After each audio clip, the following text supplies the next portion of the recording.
Item #SCP-106 Object Class Keter. Special Containment Procedures. Revision 11-8. No physical interaction with SCP-106 is allowed at any time. All physical interaction must be approved by no less than a 2/3 vote from O5 Command.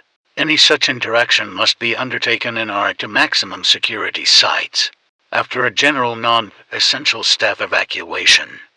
All staff research, security, Class D, etc., are to remain at least 60 meters away from the containment cell at all times, except in the event of breach events. SCP-106 is to be contained in a sealed container comprised of lead-lined steel. The container will be sealed within 40 layers of identical material, each layer separated by no less than 36 centimeters of empty space. Support struts between layers are to be randomly spaced. Container is to remain suspended no less than 60 centimeters from any surface by LOPID electromagnetic supports. Secondary containment area is to be comprised of 16 spherical cells, each filled with various fluids and a random assembly of surfaces and supports.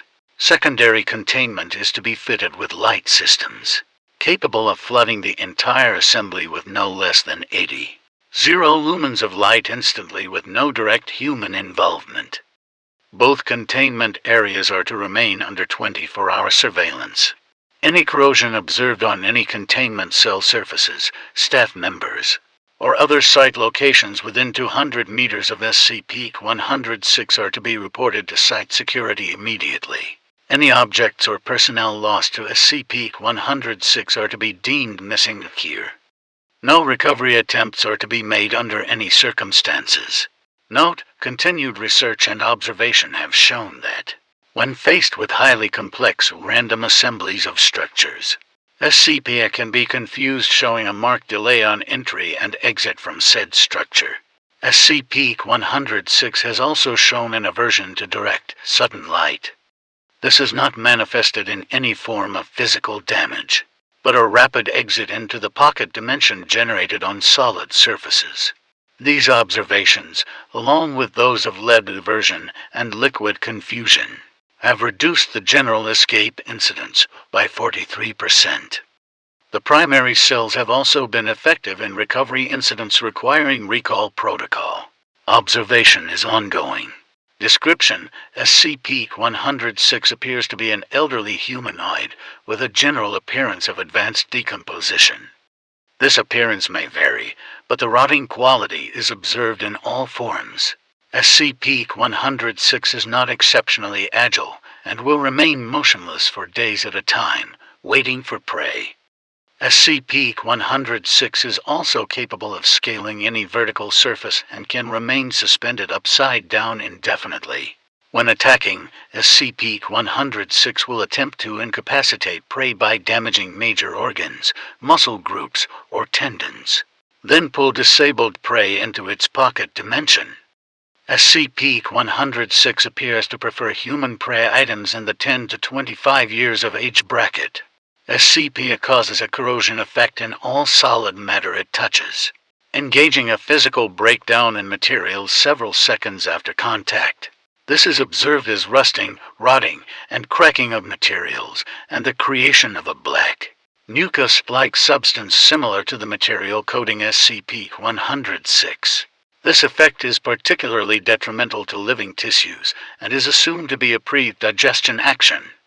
Corrosion continues for 6 hours after contact, after which the effect appears to burn out. SCP-106 is capable of passing through solid matter, leaving behind a large patch of its corrosive mucus. SCP is able to vanish inside solid matter, entering what is assumed to be a form of pocket dimension. SCP is then able to exit this dimension from any point connected to the initial entry point, examples: entering the inner wall of a room and exiting the outer wall, entering a wall and exiting from the ceiling. It is unknown if this is the point of origin for SCP-106 or a simple lair created by SCP-106. Limited observation of this pocket dimension has shown it to be comprised mostly of halls and rooms, with data expunged entry. This activity can continue for days, with some subjected individuals being released for the express purpose of hunting, recapture, data expunged. Addendum SCP Review notes, due to the exceedingly difficult to contain nature of SCP-106, SCP is to be reviewed every 3 months or during a post-breach incident. Physical restraints are impossible, and direct physical damage appears to have no effect on SCP-106. Current SCP, as of, revolves around basic observation and immediate response. Previous, more proactive special containment procedures have been recalled due to the events of breaches. And notes on behavior. SCP appears to go through long periods of dormancy in which it will remain completely motionless for up to 3 months. The cause for this is unknown. However, it has been shown that this appears to be used as a lulling tactic. SCP-106 will emerge from this state in a very agitated state, and will attack and abduct staff and cause gross damage to its containment cell and the site at large. Recall protocol data expunged. SCP-106 appears to hunt and attack based on desire, not hunger. SCP will attack and collect multiple prey items during a hunting behavior event, keeping many alive in the pocket dimension for extended periods of time. SCP has no determinable limit and appears to collect a random number of prey items during an event. The inner dimension accessed by SCP-106 appears to be only accessible by SCP-106. Recording and transmission devices have been shown to still operate inside this dimension, though recordings and transmissions are very degraded. It appears that SCP will play with captured prey and appears to have full control of time, space, and perception inside this dimension. SCP-106 appears data expunged. Recall protocol. In the event of a breach event by SCP, a human within the years of age bracket will be prepped for recall, with the compromised containment cell being replaced and restored for use. When the cell is ready, the lure subject will be injured, preferably via the breakage of a long bone, such as the femur, or the severing of a major tendon, such as the Achilles tendon.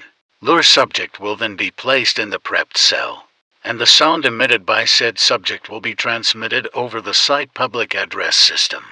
SCP-106 will typically begin to gravitate toward the lure subject within 10 to 15 minutes after hearing the subject, should SCP-106 not respond to the initial broadcast. Additional physical trauma is to be administered to the lure subject at 20-minute intervals until SCP-106 responds. Multiple lure subjects may be used in the case of major breach events. SCP-106 will typically enter a dormant state after finishing with a lure subject. In addition, subjects may data expunged. Thanks to the SCP Wiki. I picked to do SCP-106 for this video because that's what this area is based off of. So, yeah, and thank you all so much for watching. I am a bit ill, so that's why I sound like this.